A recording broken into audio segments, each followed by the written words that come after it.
Good morning friends. तो जैसे कि हम पिछले क्लास में देखे थे कार्नेटिक वार के बारे में, यानी कर्नाटक युद्ध के बारे में। आज हम देखेंगे बंगाल का क्षेत्र के बारे में, यानी बंगाल में उस समय क्या स्थिति थी जब अंग्रेज मद्रास, इधर गुजरात, बॉम्बे, तो उस समय बंगाल में क्या स्थिति थी। तो हम देखते हैं बंगाल और उसके आसपास का क्षेत्र।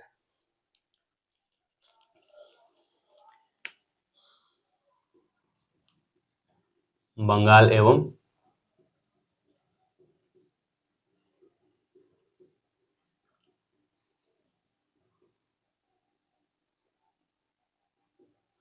बंगाल और उसके आसपास के क्षेत्र के बारे में हम लोग देखते हैं। तो उस टाइम पे क्या स्थिति थी।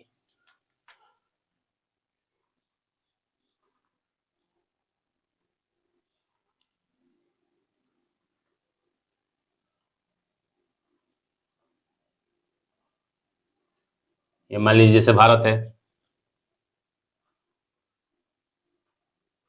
ये मान लीजिए कुछ इस टाइप का बंगाल है, ये बंगाल है। तो उस टाइम पे क्या था कि यहाँ पे ब्रिटिश भी हैं, फ्रांसीस भी हैं, दिल्ली में कौन है यहाँ, औरंगजेब का शासन है यहाँ, औरंगजेब यहाँ है। यहाँ मद्रास में आप लोग देखें ही, बॉम्बे में वही स्थिति है, सूरत में भी वही स्थिति है। यहाँ ब्रिटिश और फ्रांसीसी। खैर हम लोग को इधर नहीं मतलब है, हम लोग को बस इससे मतलब है कि हम लोग देख रहे हैं बंगाल और उसके आसपास का क्षेत्र। यहाँ पे है औरंगजेब। जब तक औरंगजेब था तब तक तो बंगाल पे क्या था, मुगलों का आधिपत्य था। ये लोग को सिर्फ 3 गांव का दीवानी अधिकार मिला हुआ था। हम ये भी आप लोग को बता चुके हैं, सूतानाटी, कालीकट्टा और गोविंदपुर। और जिसको तीनों गांवों को मिलाकर इन्होंने क्या किया, कलकत्ता शहर बसाया और वहां पे एक फोर्ट विलियम किले का निर्माण किया। यहाँ पे है औरंगजेब। जब औरंगजेब था तो बंगाल में इन्होंने एक दीवान नियुक्त किया था, दीवान।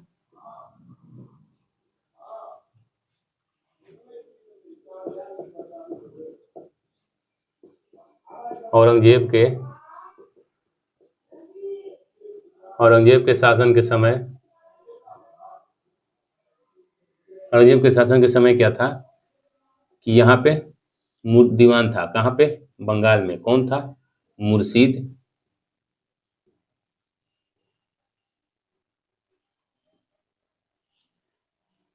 मुर्शीद कुली खां।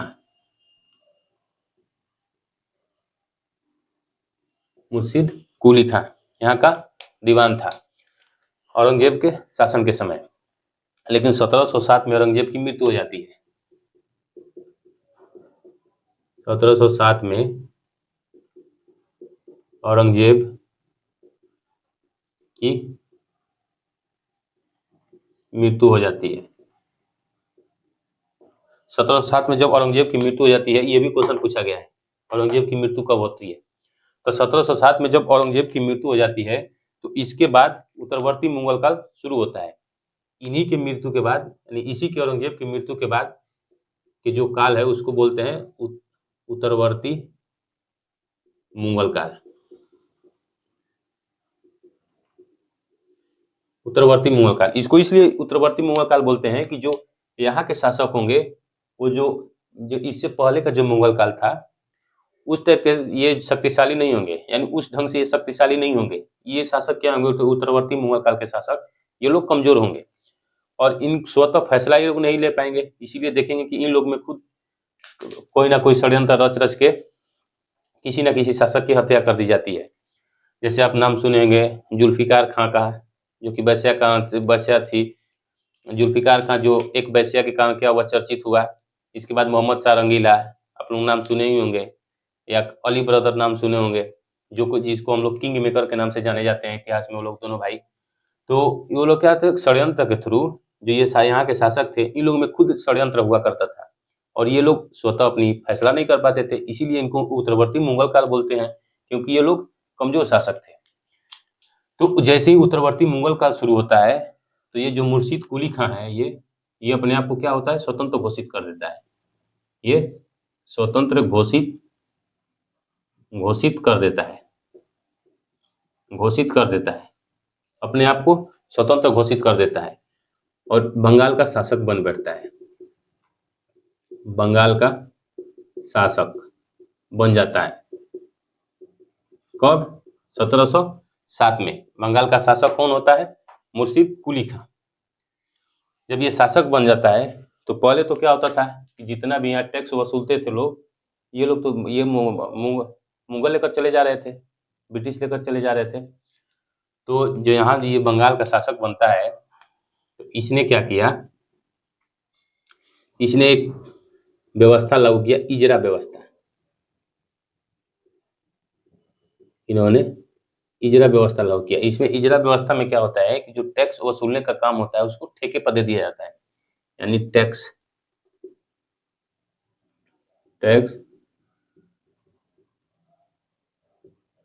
वसूलने का काम ठेके पर दे दिया जाता है। टैक्स वसूलने का काम ठेके पर दे दिया जाता है, इसीलिए इसको बोलते हैं इजरा व्यवस्था। कौन सी व्यवस्था? इजरा व्यवस्था। यानी यहाँ टैक्स वसूलने का काम ठेके पर दे दिया जाता है। ये भी क्वेश्चन पूछा गया है, याद रखिएगा, इजरा व्यवस्था पूछा गया है। इसके बाद क्या हुआ कि 1727 में मृत्यु हो जाती है। किसकी? मुर्शिद कुली खां की। मुर्शिद कुली खां की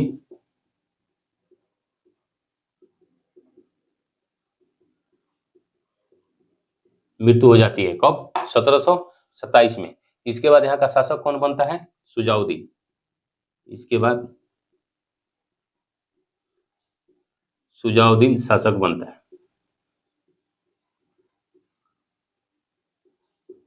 शासक बनता है।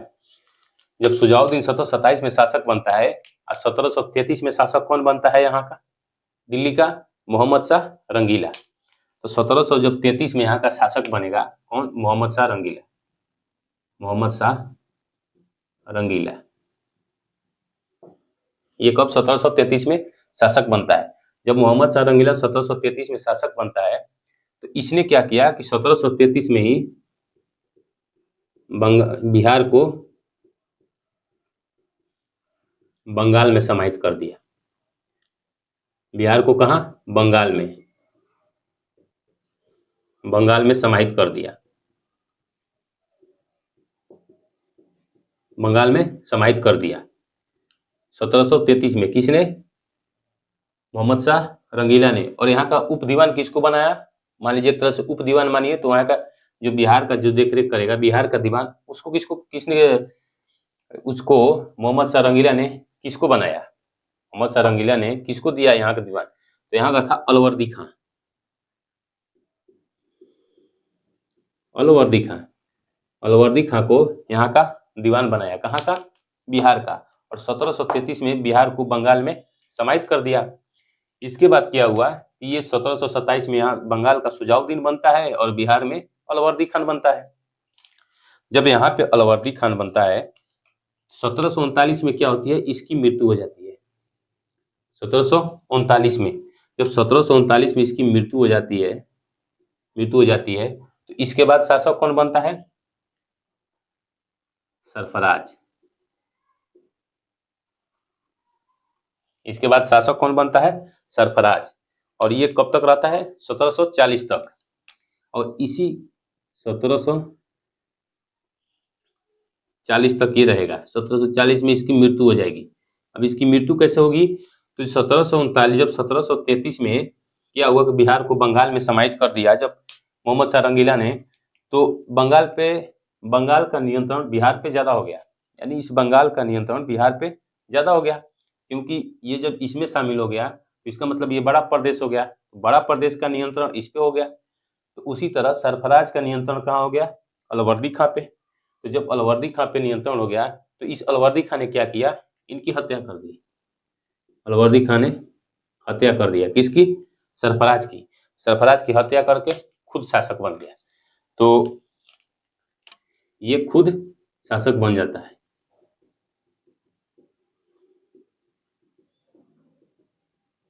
खुद शासक बन गया। कब? 1740 में। 1740 में अलवर्दी खां खुद शासक बन गया। ये देखते रहिएगा, इसलिए कि किधर से किधर मैप जा रहा है, एरो किधर की तरफ आ रहा है, ये लोग आप देखते रहिएगा और जो बोल रहे हैं उसको नोट करते जाइएगा। 1740 में ये खुद शासक बन गया और इसने 2 करोड़ नजराना भेजा। किसको? मोहम्मद शाह रंगीला को।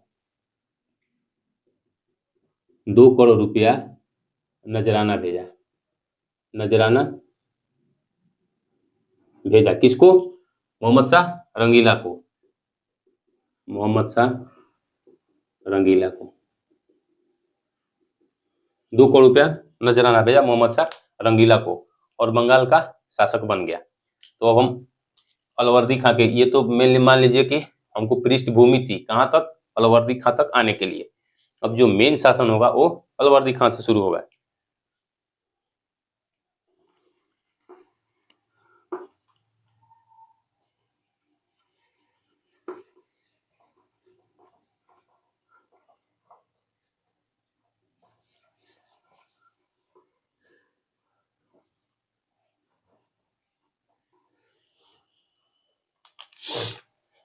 अब 1740 में अलवर्दी खां का शासनकाल देखिए। 1740 में ये शासक बना। कौन? अलवर्दी खां।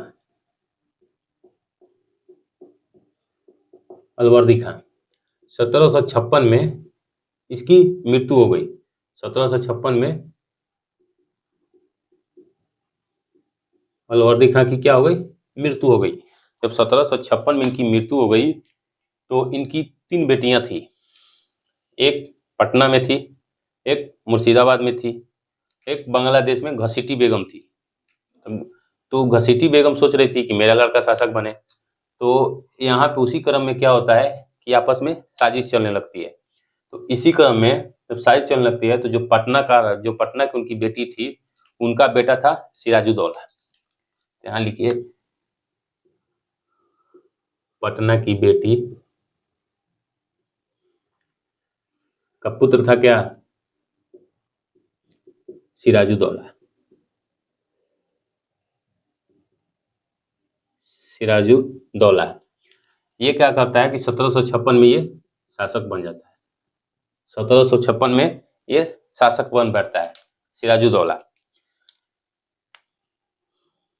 सिराजुद्दौला के शासनकाल में क्या हुआ कि अंग्रेज उधर तो 1700 में हम आपको बोलबे किए कि यह अजीमुद्दीन था, उसने 3 गांव दिया था।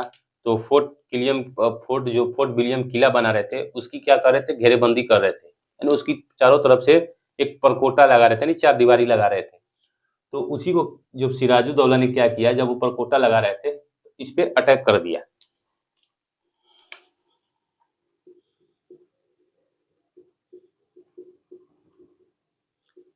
सिराजुद्दौला ने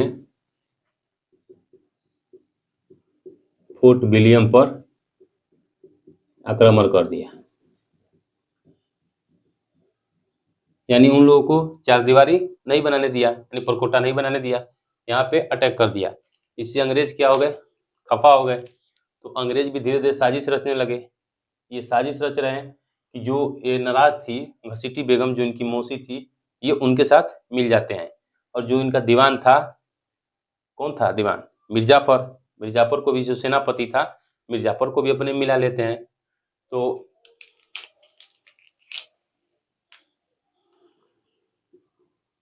एक हॉलवेल की घटना होती है।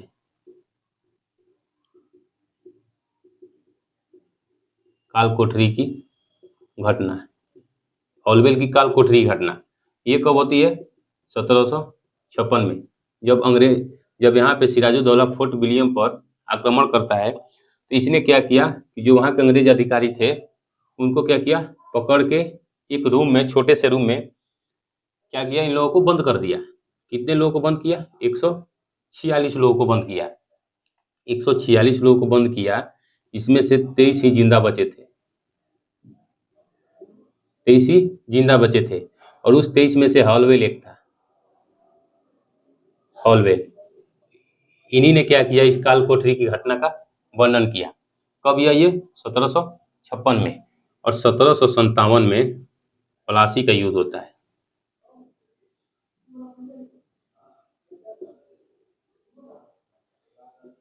1757 में प्लासी का युद्ध होता है।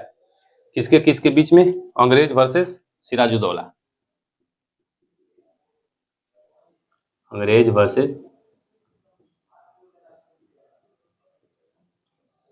वर्सेस सिराजुद्दौला। अंग्रेज के तरफ से सभी लोग थे। घसीटी बेगम थी, मिर्जाफर था, उनका दीवान था, मनिक चंद, जगत सेठ, ये सब क्या थे? सब अंग्रेज के तरफ से थे। और सिराजुद्दौला, ये इसका जो सेनापति था मीर मदान और मोहनलाल। मीर मदान और मोहनलाल। इसमें क्या होता है कि एक तरह से इसको युद्ध नहीं बोलेंगे, एक तरह से ये बोला जाता है कि एक तरह से पूरी फिक्स था कि इसमें सिराजुद्दौला का हार ही होगा। इसमें क्योंकि मीर जाफर ने एक रणनीति अपनाया था। इसमें मीर जाफर ने अंग्रेजों के साथ मिलकर एक रणनीति बनाया था। तो एक तरह से इसको युद्ध न बोल के ये कहा जाता है कि एक तरह का ये मैच था जो पहले ही फिक्स था कि हाँ सिराजुद्दौला मारा ही जाएगा, इसको पहले फिक्स कर लिया गया था। तो 1757 में क्या होता है कि यहाँ पे सिराजुद्दौला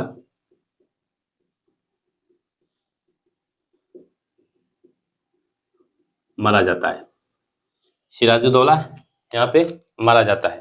तो ये बोला जाता है कि या मीर जाफर को रॉबर्ट क्लाइव की क्या बोलते हैं उसको, गधा भी बोला जाता है, जिसे जैसा वो चाहता था वैसा ही वो बनाता था।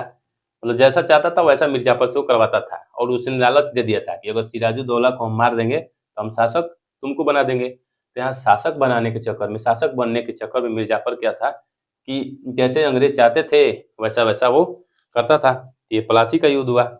इसके बाद यहाँ का शासक कौन बनता है? मीर जाफर।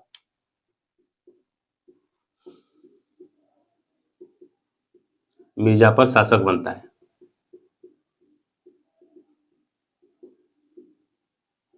मीर जाफर शासक बनता है यहाँ का। इसने क्या किया कि अंग्रेजों को खुली छूट दे दी एक तरह से, मानिए तो मतलब नाम मात्र का एक तरह से शासक फौजदारी व्यवस्था जो है वहाँ का इसको दे दिया मीर जाफर को। और जो दीवानी अधिकार था वो खुद अपने पास रख लिया। तो अगर किसी भी राज्य में मान लीजिए कि अर्थ जब ये पैसे की जब कमी हो जाएगी, यानी पैसा आएगा ही नहीं, तो वो शासन कैसे चलाएगा? शासन तो चलेगा ही नहीं सुचारू रूप से। तो मीर जाफर को बस इन्होंने नाम मात्र का शासक बनाया था, नाम मात्र का। लेकिन दीवानी अधिकार किसके पास था?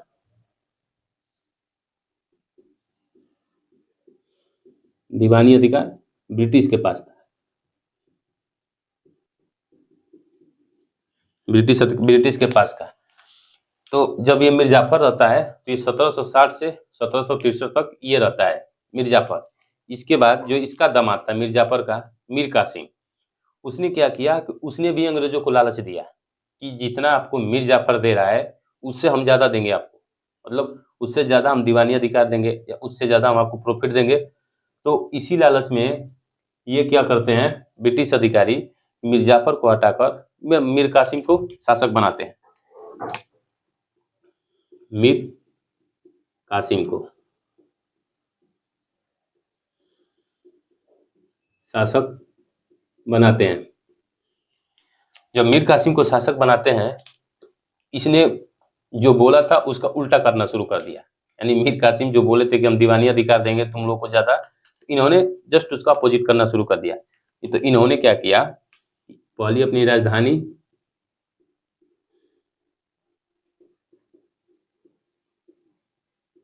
मुर्शिदाबाद, मुर्शिदाबाद से मुंगेर स्थानांतरित कर दिया।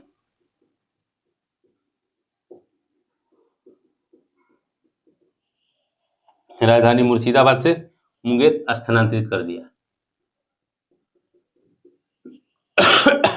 सॉरी, मुर्शिदाबाद से मुंगेर राजधानी स्थानांतरित कर दिया। और इसमें यहाँ क्या किया, गोला बारूद की फैक्ट्री लगाया। गोला बारूद बंदूक की फैक्ट्री स्थापित किया। गोला बारूद बंदूक की फैक्ट्री स्थापित किया। कहाँ पे? मुंगेर में। और जो दीवानी अधिकार इनको पहले से मिला हुआ था दस्तक, दस्तक इसको किसने दिया था? ब्रिटिश को फारूक सियर ने दिया था। फारूक सियर ने इन लोगों को दस्तक दिया था। दस्तक मतलब कि 3,000 रुपये में बंगाल से व्यापार, 10,000 रुपये में सूरत से व्यापार, और जो बम्बई के सिक्के थे वो पूरे भारत में चलेंगे। बम्बई का सिक्का किसका था? ब्रिटिश का था। तो मतलब एक तरह से मानिए तो उनका सिक्के का भी मान हो गया, उनके सिक्के का मांग बढ़ गई। इसके बाद ये जो सूरत से 10,000 का व्यापार था, 10,000 से ज़्यादा यहाँ प्रॉफिट हो रहा होगा उनको, तो ये 10,000 से जो व्यापार था और 3,000 में बंगाल से व्यापार था। बंगाल भी रेवेन्यू दृष्टि से बहुत ही महत्वपूर्ण था, सूरत भी है, व्यापार की दृष्टि से भी महत्वपूर्ण है, और जो बॉम्बे के सिक्के हैं वो पूरे भारत में चलेंगे। इसी को दस्तक बोला जाता था, और ये सिर्फ ब्रिटिश को ही प्राप्त था। तो जब मीर कासिम बना तो इसने क्या किया, जो दस्तक सिर्फ ब्रिटिश को मिला था वो भारतीय व्यापारी को भी दस्तक दे दिया, यानी भारतीय व्यापारी को दस्तक,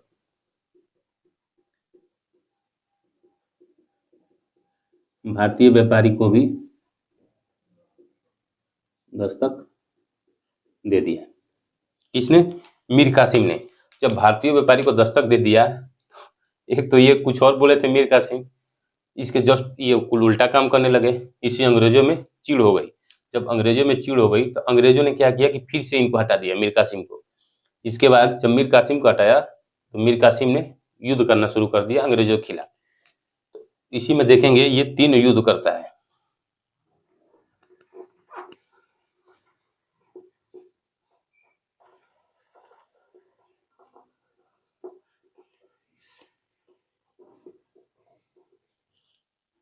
ये बहुत ये हो रहा होगा, एरो लगा के लिख रहे हैं, वो क्रमबद्ध लिखते चलिए।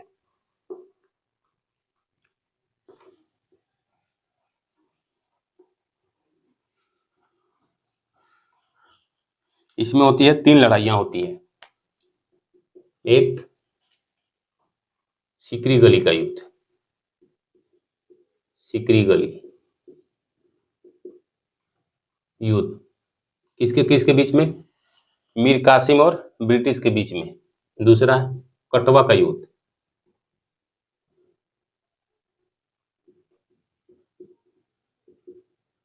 कटवा का युद्ध। तीसरा उदय नाला, उदय नाला का युद्ध। ये होता है 64 में, ये दोनों होते हैं 1763 में, 1763 में। सिकरी गली का युद्ध, कटवा का युद्ध, उदय नाला का युद्ध। इसमें क्या हुआ, तीनों में मीर कासिम हार गया। इसमें तीनों में मीर कासिम की पराजय हुई। तीनों में मीर कासिम की पराजय हुई। जब मीर कासिम हार गया तो मीर कासिम भागकर किधर चला गया? अवध की तरफ। अवध की तरफ भागेगा, क्योंकि यहाँ बंगाल है, तो बंगाल से किधर भागेगा? इधर अवध की तरफ। तो ये अवध की तरफ भागा। तो अवध का उस समय शासक था सुजाउद्दौला। तो ये अवध के शासक सुजाउद्दौला,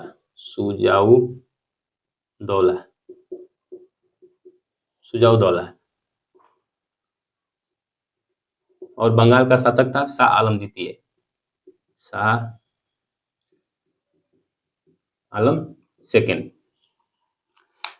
इसका मेन नाम था अली गौहर नाम था, याद रखिएगा। एक बार अली गौहर भी पूछा गया है। मेन नाम इसका था अली गौहर।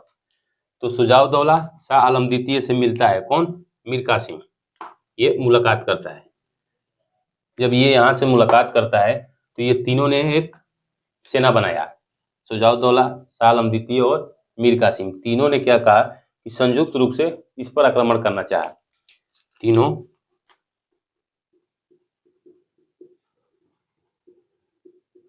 संयुक्त रूप से ब्रिटिश पर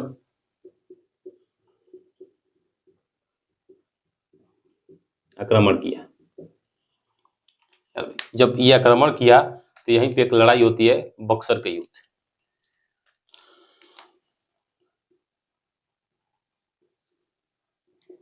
बक्सर का युद्ध कब होता है? 1764 में, 1764 में। और बक्सर कहाँ है? बिहार में है।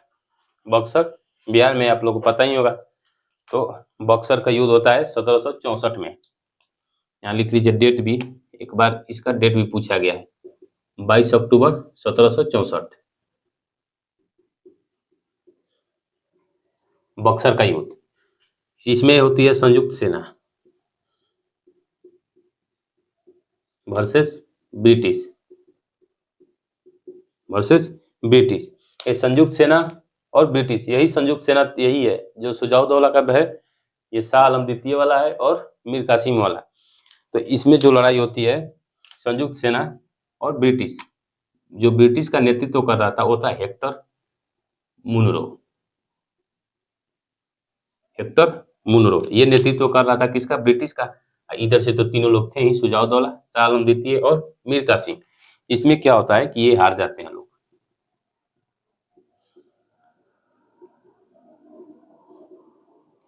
ये लोग हार जाते हैं।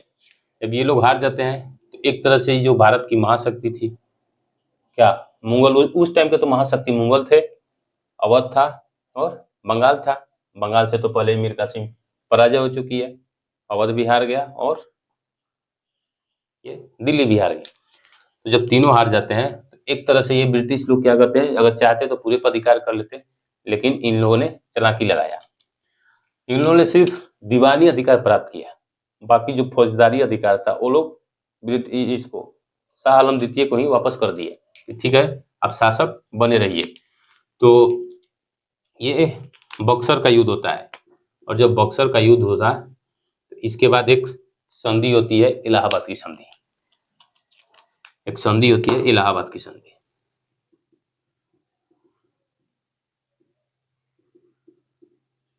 इलाहाबाद की संधि, और संधि के लिए कौन करता है, रॉबर्ट क्लाइव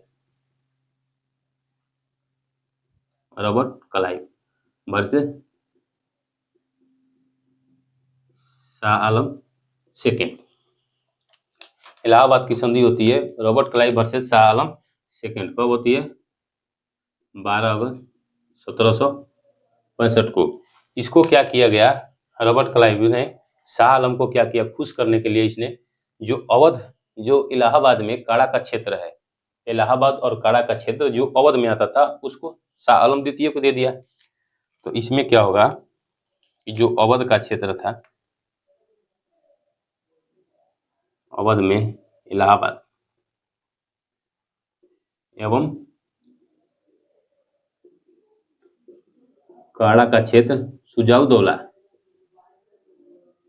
सुजाउद्दौला से लेकर किसको दिया गया, शाह आलम सेकेंड को दे दिया गया।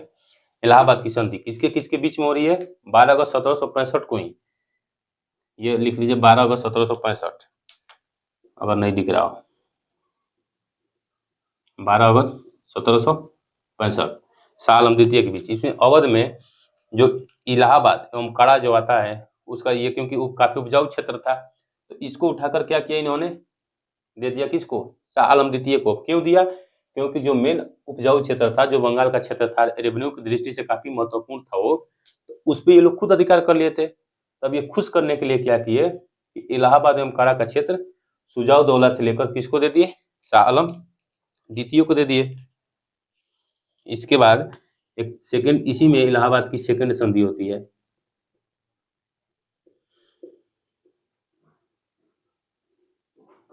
इसी दिन होती है, किसके किसके बीच होती है, रॉबर्ट क्लाइव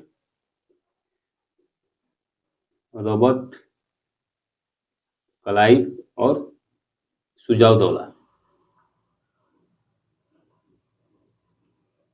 सुजाउद्दौला जो अवध का नवाब है उसके बीच में होती है। इसमें क्या होता है कि इस पर 50 लाख का जुर्माना लगाया गया,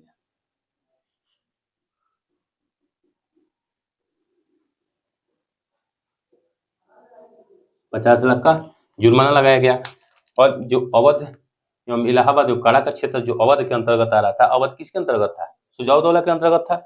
इसने क्या किया अंग्रेजों ने कि इसको छीनकर किसको दे दिया, शाह आलम द्वितीय को दे दिया, ये हम बता चुके हैं। तो ये इलाहाबाद की संधि एक होती है रॉबर्ट क्लाइव और शाह आलम द्वितीय के बीच, और दूसरी जो इलाहाबाद की संधि है वो रॉबर्ट क्लाइव और सुजाउद्दौला के बीच होती है। और इसमें शुजा-उद-दौला पे 50 लाख का जुर्माना लगाया गया। इसके बाद क्या किया गया कि फिर से मीर जाफर को, इसके बाद यहाँ लिख लीजिए, मीर जाफर को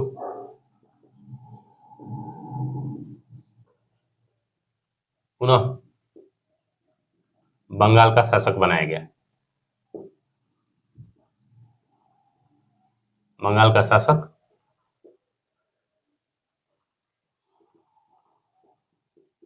पुनः बंगाल का शासक बनाया गया। किसको?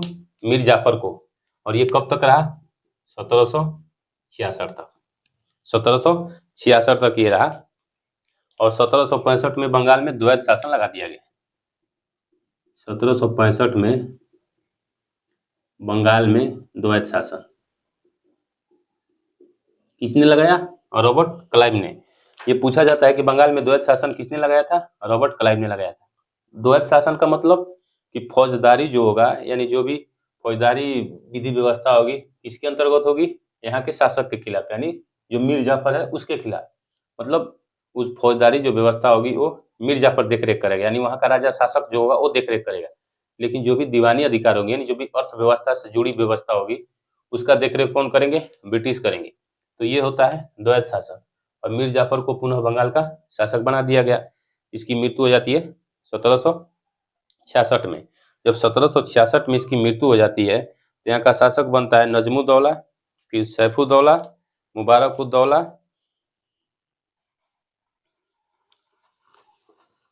इसके बाद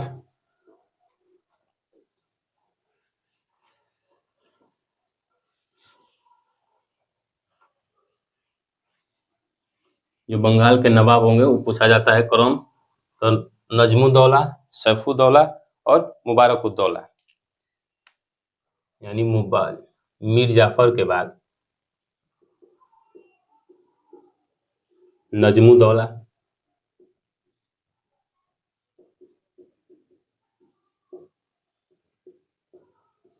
सैफुद्दौला, इसके बाद मुबारकुद्दौला, और यह बंगाल का अंतिम नवाब था।